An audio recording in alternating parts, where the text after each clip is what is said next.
আসসালামু আলাইকুম, সকলকে শুভ সকাল।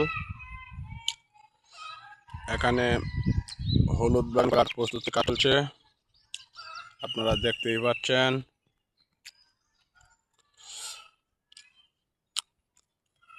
এই হলো জায়গার পরিমাণ এবং কি মাটির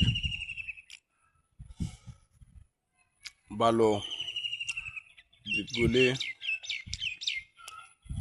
মাটিতে ফসল ফলন হবে ভালো যত্ন করতে পারলে। আপনারা সকলেই দোয়া করবেন, সফল উদ্যোক্তা হতে পারি।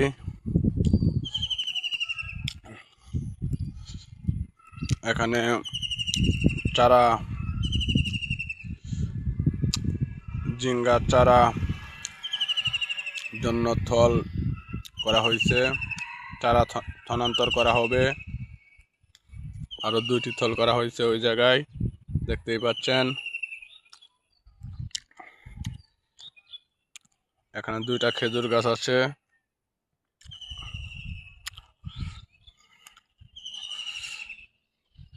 গত ভিডিওতে আপনারা দেখছিলেন এখানে মিষ্টি কুমড়োর চারা, যেহেতু এখন মিষ্টি কুমড়োর চারার সময় নয়, তারপরেও রইলাম যে কপালে থাকে কুমড়া আসবে। এর ভিতরে ঝিঙ্গার চারা আছে, ওইগুলা এই লাউ গাছ কেটে গুড়িতে উঠিয়ে দেওয়া হবে। এখানে লাউ বর্তমান হচ্ছে না,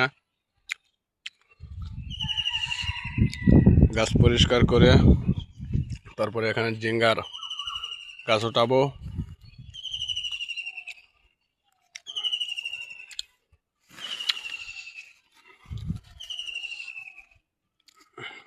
ওই যে আগের প্রথমে আমার পেঁপে ও টমেটো, বেগুন, মরিচ গাছ দিয়ে বাগান করা ছিল। মাশাআল্লাহ, আপনাদের দোয়ায় চারাগুলি ফলনশীল হবে বোঝা যাচ্ছে, আপনারা দোয়া করবেন। এখানে দেখেছিলেন কুমড়োর চারা ছিল, আল্লাহর রহমতে সফলভাবে কুমড়োর চারাগুলা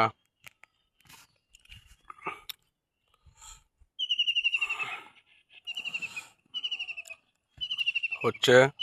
এগুলাকে স্থানান্তর করা হবে, যেগুলা থল করা হয়েছে তারপরে গুড়ি দিয়ে দেওয়া হবে। ডেঙ্গা বাগান এবং ঢেঁড়স ক্ষেত, সাথে নাইলা শাক আছে।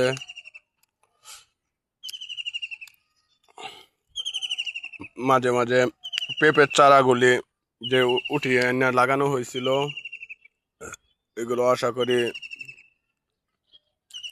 হবে। এই যে দেখতে পাচ্ছেন পেঁপের চারাটা জীবন্ত আছে। এখানে আরেকটি পেঁপের চারা ছিল, এটিও ভালো সফলভাবে উঠছে। এই যে দেখতে পাচ্ছেন, এখানে একটি ছিল, লাগাইছিলাম 6টি থেকে একটি শেলমামারা খেলা করে ভেঙে ফেলেছে। এই যে আরেকটি, মোট তাহলে হলো আমার 3টি দেখানো হলো। এখানে আরেকটি আছে, দেখতেই পাচ্ছেন, মোট 4টি। আরো 2টি,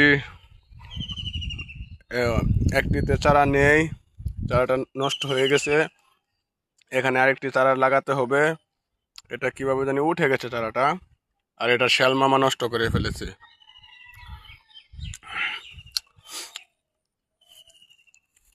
পিছনে দেখেছেন যে 3টি থল ছিল, ওখানে এখান থেকে সফল শশার চারা নিয়ে, সফলগুলা যেগুলা শশার চারা আছে এগুলা নিয়ে লাগানো হবে। আপনারা দোয়া করবেন। ঝোপঝাড়ের ভিতরে 2টি চারা লাগানো ছিল বিনা সারে, এদেরকে তেমন একটা সার প্রয়োগ করতে পারিনি। এই যে দেখতে পাচ্ছেন, আশা করি এগুলো হবে ইনশাল্লাহ, যত্ন দিলে রত্ন মিলে। আপনারা আমার জন্য দোয়া করবেন, এগুলো বাতাসের ব্যবস্থা করে দেই, যাতে বাতাস লাগে চারাতে। দা বটি কোনো কিছু আনিনি, তাই হাতে টেনে ছিঁড়ে দেওয়া লাগতেছে।